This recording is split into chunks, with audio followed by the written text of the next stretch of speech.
Bonjour et bienvenue à tous. Plus les années passent et plus les choses incroyables se déroulent sur cette terre des humains. C'est à croire que ce monde est couvert d'un voile qui laisse transparaître par moments de son extraordinaire. L'autre côté de l'iceberg. Sur cette terre des hommes, les histoires surprenantes n'en finissent pas, chacune avec une coloration particulière, attirant indubitablement l'attention. Dans cette vidéo, je vais traiter un sujet sur l'un de ces faits, tout aussi particulier que surprenant, qui se serait produit dans la vie de certaines personnes, comme Maria Odete do Nascimento, une femme brésilienne qui est restée bébé au cours des 40 dernières années. Son histoire est très triste. Mais avant ça, n'hésitez surtout pas à liker la vidéo si elle vous plaît. Et si vous êtes nouveau sur la chaîne, n'oubliez pas de vous abonner et d'activer la cloche de notification pour ne rater aucune de nos prochaines vidéos. Intro.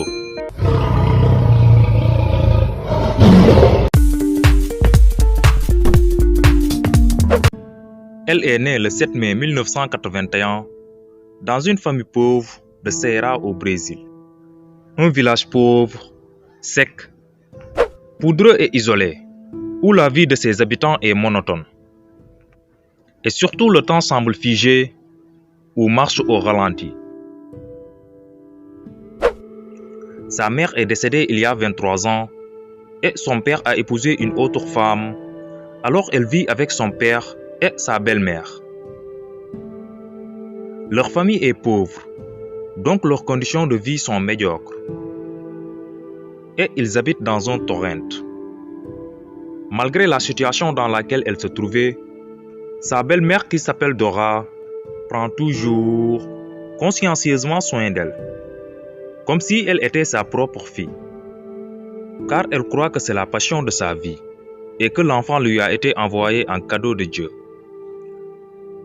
Jusqu'à présent, Maria vit toujours comme un bébé, incapable de subvenir à ses propres besoins ou même de parler alors qu'elle a 40 ans.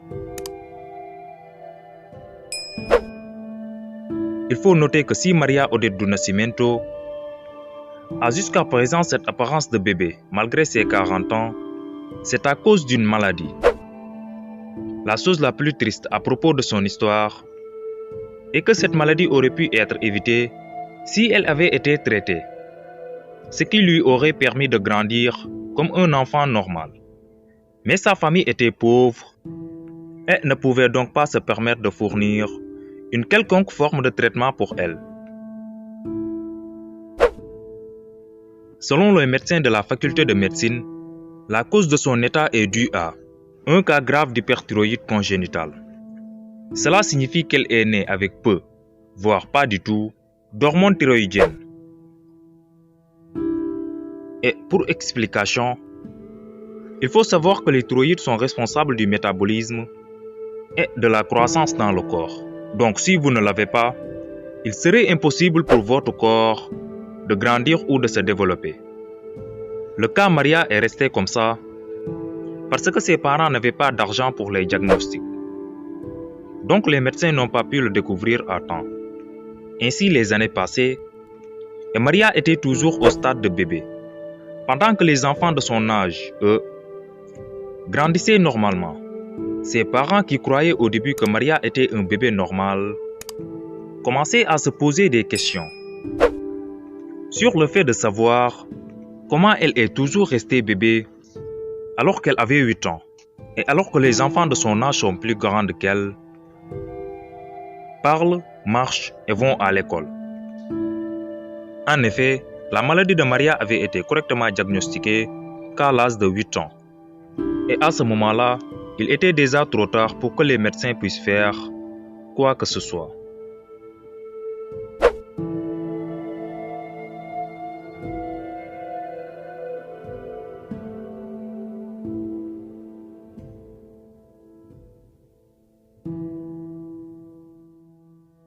Voyez-vous, nous nous sommes souvent surpris en train de nous plaindre pour notre état physique, financier ou de santé. Mais il suffit tout simplement d'analyser la situation de certaines personnes dans ce monde pour se rendre compte de la grâce de Dieu dans notre vie. Combien sommes-nous à nous plaindre parce qu'on n'arrive pas à acheter le dernier iPhone, console de jeu ou paire de chaussures, etc. Combien de personnes se disent insatisfaits de leur corps parce qu'ils sont trop gros ou trop maigres? Et combien de personnes prennent le fait de manger à leur faim, boire à leur soif, se soigner lorsqu'elles sont malades, comme acquis, comme une chose de banal, de normal. Quoi qu'il vous arrive, souriez. Et sachez que quelque part dans ce bas monde, il y a des gens qui souffrent plus que toi. Des gens qui, s'ils avaient votre situation, se sentiraient au paradis.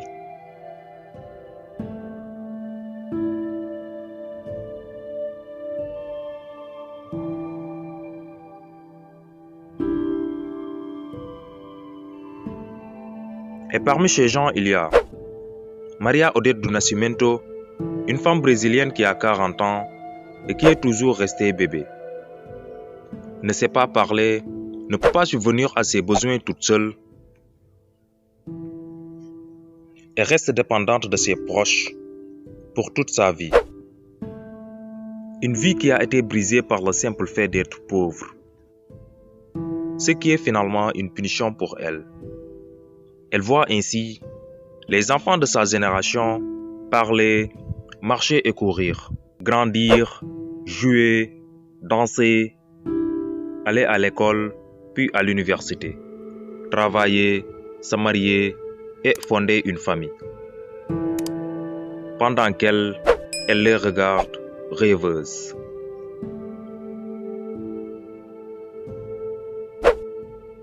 Je suis sûr que si elle pouvait s'exprimer, ces mots vous feront fondre le cœur et vous feront certainement pleurer.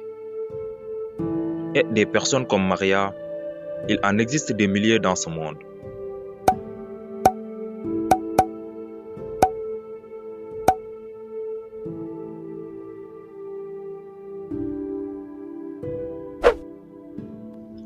Donc, mesdames et messieurs, quelle que soit votre situation, quelle que soit votre recherche, pauvreté, quel que soit votre état physique, estimez-vous heureux et béni. Et gardez toujours espoir et surtout le sourire. Car quelque part dans le monde, il y a quelqu'un qui vit une situation encore pire et rêverait d'avoir votre vie. Et justement dans cette vie, il y aura toujours des personnes sur qui compter tout le temps et face à toute situation. Et dans le cas de Maria, malgré le fait que sa mère soit décédée, depuis près de 23 ans, elle peut toujours compter sur le soutien de son père, qui continue à veiller sur elle, qui continue à veiller sur sa fille, malgré son apparence, et celui de Dora, sa belle-mère, qui est une femme exceptionnelle, au grand cœur, qui, malgré le fait qu'elle ne soit pas sa fille biologique, la considère comme une bénédiction et la passion de sa vie.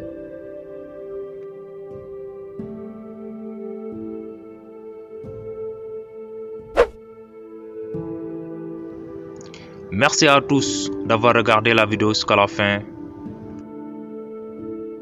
N'hésitez pas à me dire dans l'espace commentaire ce que vous avez pensé de cette histoire, de l'apparence physique de Maria, du rôle de son père et de sa belle-mère Dora, et qu'est-ce que vous avez appris de tout ça. Je me ferai un plaisir de vous répondre dans les commentaires.